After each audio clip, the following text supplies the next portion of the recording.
பெற்றாய் நீ அம்மா நெஞ்செல்லாம் இறைவியாய் நின்றாய் அம்மா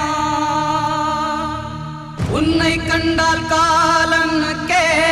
ஜக்கம்மா கண்ணிரண்டும் கலங்கும் அம்மா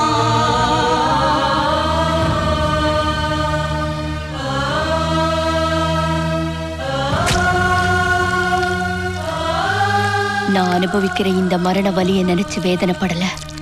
அவன் அழிக்கிற ஆயுதமா மாறேன்னு சந்தோஷப்படுற ஊற்றுகின்ற ரத்த தாரைதான் உன்